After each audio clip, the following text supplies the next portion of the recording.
fire for sewage mismanagement.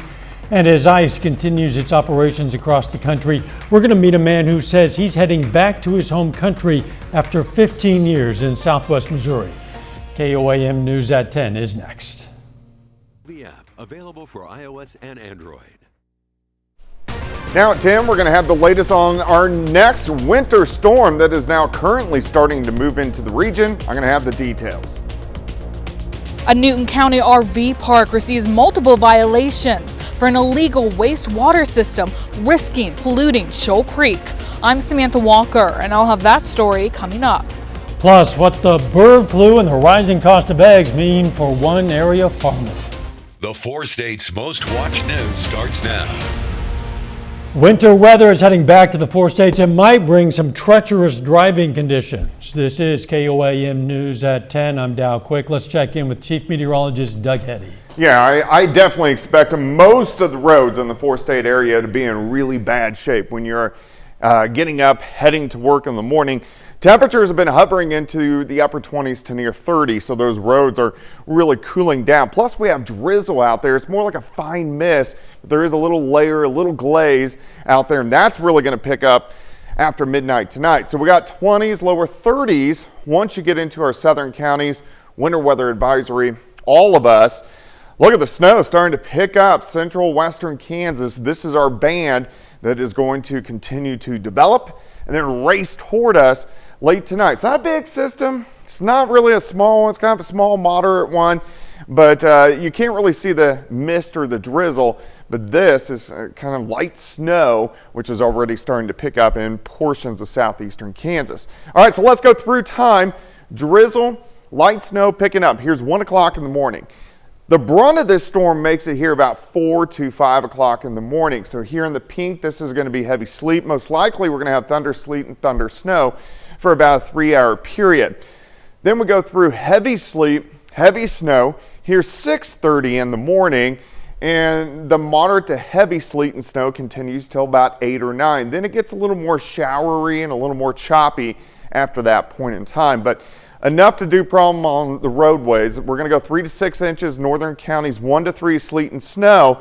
It's not going to be any heavier in the north. It's just sleet compacts a little bit harder and snow's fluffier, but the roads are definitely going to get bad in the morning. We're going to break it all down for you here in a bit.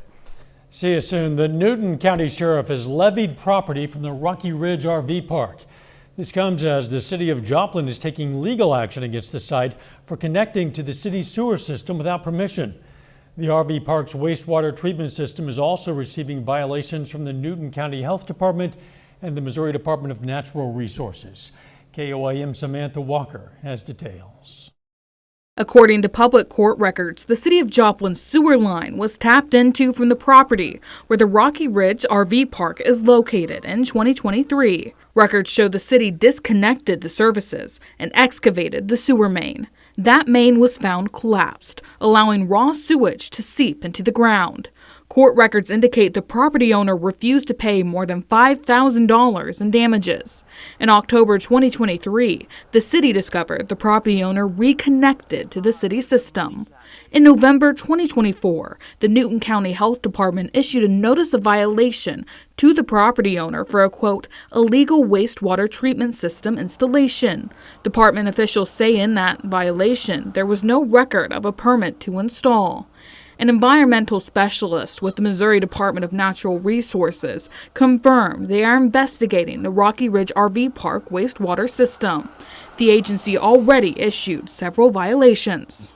They say those violations are for pollution to waters of the state or placing, causing, or permitting water contaminants in a location reasonably certain to cause pollution. According to DNR documentation, an investigator found a 275-gallon plastic tote holding wastewater. The investigator observed wastewater flowing into a ditch, through a culvert, and into a drainage channel that flows towards Shoal Creek. The RV park is very close to Shoal Creek, the RV park being just right over across the street here and Shoal Creek being right next to me. I've tried calling the number listed for that RV park multiple times to receive a comment, and each time it doesn't ring once, and it says the voicemail box is not available for that number. According to the Missouri Department of Natural Resources, the agency conducted numerous visits and issued several reports requesting a response from the owner. DNR says they have not yet heard back. The Department of Natural Resources told us in a statement the department has not observed visual evidence that wastewater has reached Shoal Creek itself, but they are continuing to monitor it. Reporting in Joplin, Samantha Walker, KOAM News. Now, the Missouri Department of Natural Resources says they're working with the city of Joplin and the Newton County Health Department on the investigation.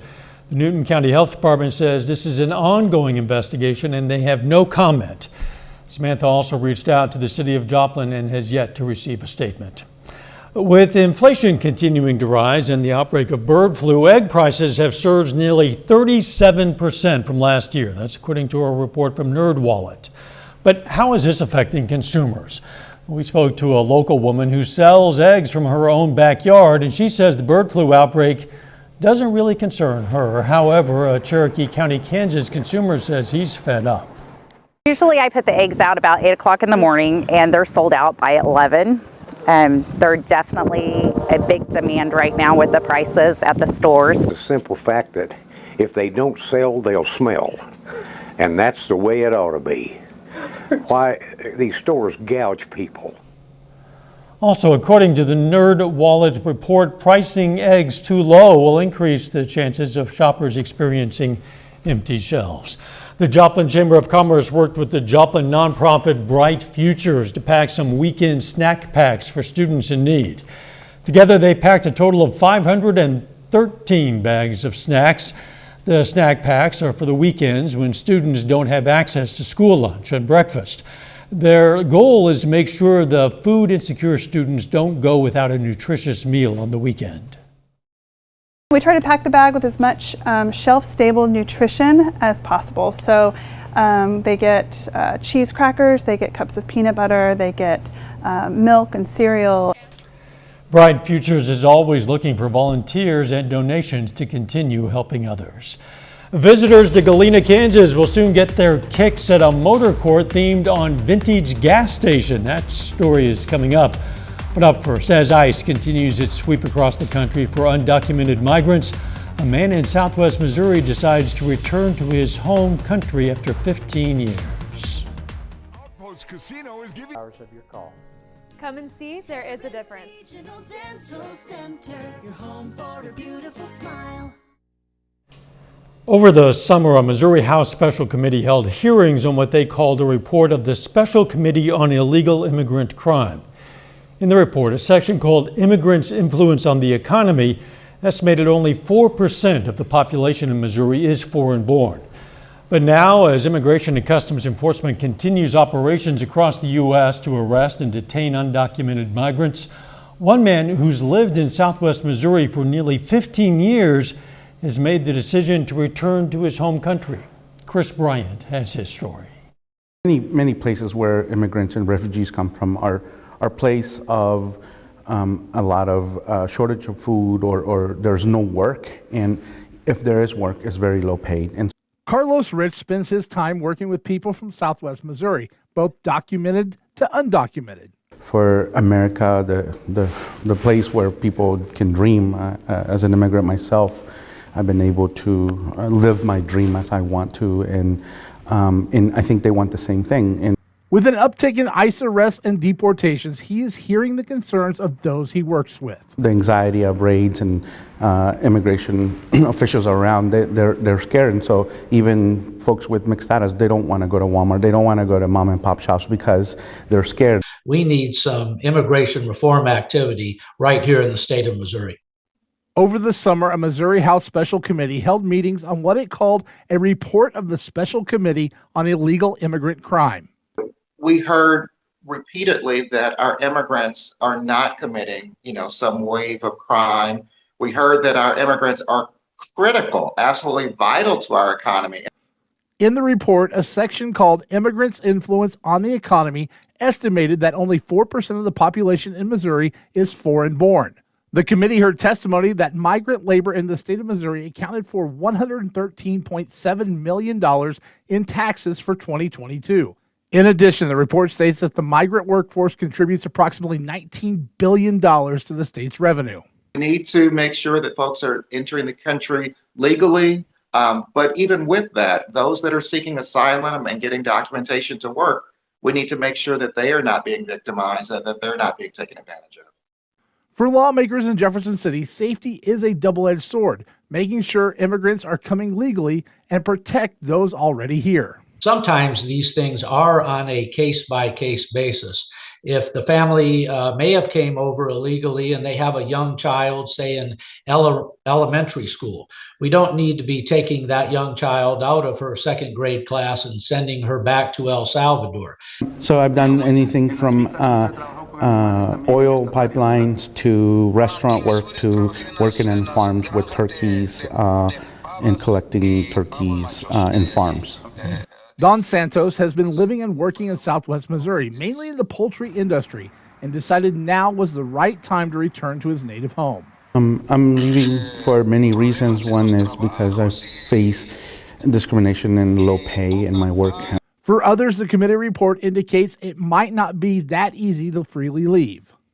A lot of testimony that would suggest that those folks who are too poor to have made that trip, because it costs some money, were actually being bankrolled by cartels.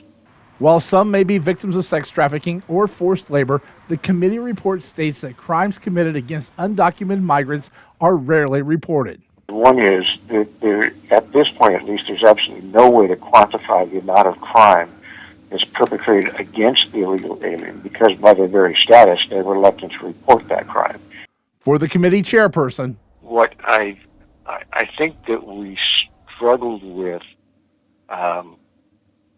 is that there's this, it's almost like this historic belief that the people who were illegal immigrants 20 years ago are the same people who are illegal immigrants today, and that a lot of the testimony would suggest otherwise.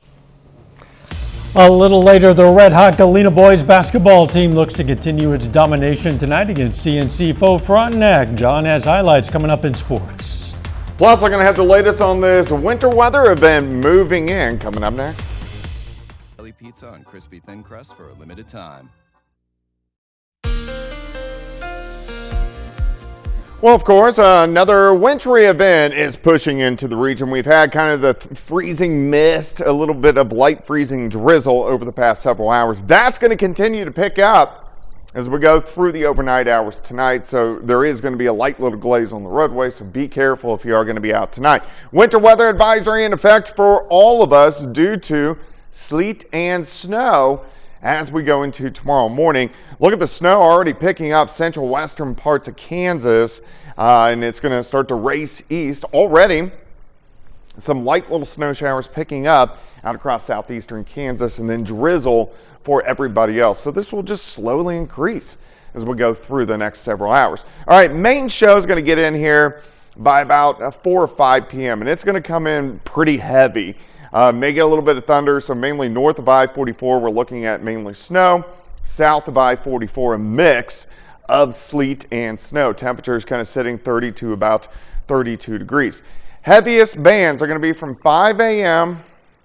until about 8 a.m. After 8 a.m., it's a little more showery, but we're still going to have bands of lighter accumulating snow pushing through the rest of the morning, and then snow showers once we get into the afternoon. We clear out tomorrow night, we plummet, lower teens, so it's going to be cold to start Thursday, but at least we get sunshine returning by Thursday afternoon, but high temps only into the mid-20s. All right, let's talk about snowfall potential, of course, where it's going to be all snow, 3 to 6. So let's really say from Independence, Fredonia, Yates Center, Chanute, Iola, Parsons, Pittsburgh, Girard, Nevada, over towards Stockton Lake. In the lighter blue, it may actually be heavier, just sleet compacts a little bit. So if it's more snow here, it will also be kind of 3, 4, 5 inches. If it's more sleet, kind of 1 to 2, but definitely it's going to cause issues on the roadways. Lesser amounts once you get in our far southern counties into Benton County. All right, so starting to get a little tricky after midnight. Bad in the morning, back to tricky during the afternoon, so watch out. Of course, on the roadways, temperatures hang right around freezing as we go through the daytime hours. And then check this out. As we go toward the weekend, we got rain coming in Saturday and then a band of snow to finish it off by the time we get into Saturday night. An alert day tomorrow due to the wintry mix in the morning. Roads are going to be rough during the morning hours. 12 tomorrow night, 26 on Thursday. 40s Friday and Saturday, but that band of snow working in again Saturday night, and the system next week may be bigger than this one. Some people, of course, do have some cancellations already, probably more to come. They'll have to stay with us on air and online to see what's the latest. Got it. Thanks, Doug. The theme for this year's Freeman 5K Walk for Autism, Boom, Under the Sea. Freeman Health System hosts the event to raise funds for supporting program development and scholarship held at the Bill and Virginia Leffen Center for Autism. The event is scheduled for Saturday, April 26th, starting in front of the Leffen Center in Joplin. Still ahead, a Mount Vernon High School senior signs to play football at Missouri Southern, and Galena boys basketball tries to remain undefeated. John Dale says those stories and more up next in sports. Fireplace Shop, we know that your home's design center. Co.com.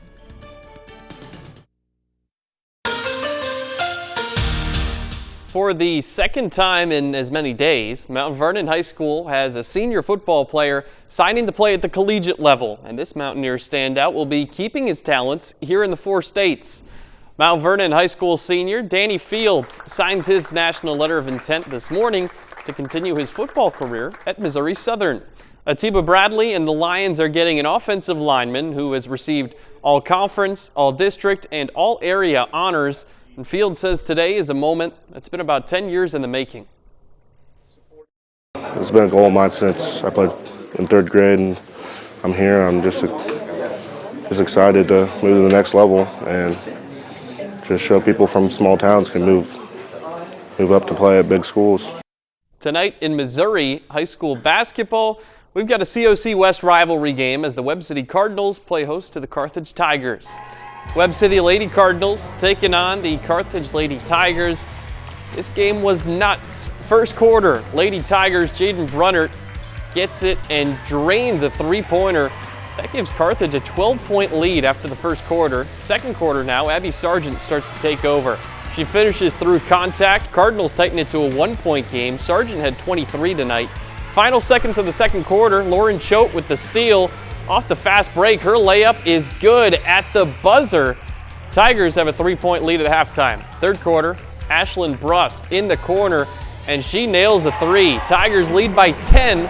Cardinals still not finished though. Fourth quarter, Sargent floats it to Adeline Maxwell. She knocks in a 3. We're tied at 47. That's twice that Webb has overcome a double-digit deficit. Clock winding down in the fourth, Sargent finds Whitley Keith. Her jump shot is money, and that's the dagger. Webb City makes a big comeback in the fourth quarter to take down Carthage 59-53. Now to game 2 in the Cardinal Dome. The Webb City boys take on Carthage, and this one just as exciting as the girls' game. First quarter, lots of lead changes. Landon Ray gives the Tigers a 1-point lead with a corner 3. Second quarter now, same story, back and forth. Dalton Riggs hits it from the corner. We're tied at 27 at halftime. Third now, Carthage looking to pull away. Dylan Pugh sinks a 3-ball. Tigers find themselves with a 9-point lead. Nearly the end of the quarter, Cardinals get back into it with another 3, this time from Slade Hurd. That cuts the lead to 3 in the fourth quarter. Here's your highlight of the night. Trey Turner with the steal, and he slams it home with 2 hands. He enjoys the view from up there on the rim for a second. That changes momentum for the Cardinals. 7 ties, 16 lead changes, but Webb City goes on a fourth quarter run to steal the win, 64-58. Cardinals sweep the Tigers in their super night. Over in Kansas, Galena boys basketball is at home tonight. The Bulldogs have had a dream season thus far. Entering tonight, they're in first place in the CNC with a 15-0 record. Galena boys basketball, undefeated, 15-0 at home against Frontenac, who's come the closest to beating the Bulldogs. Lost by 2 a couple weeks ago. Raiders come out of the gates red hot.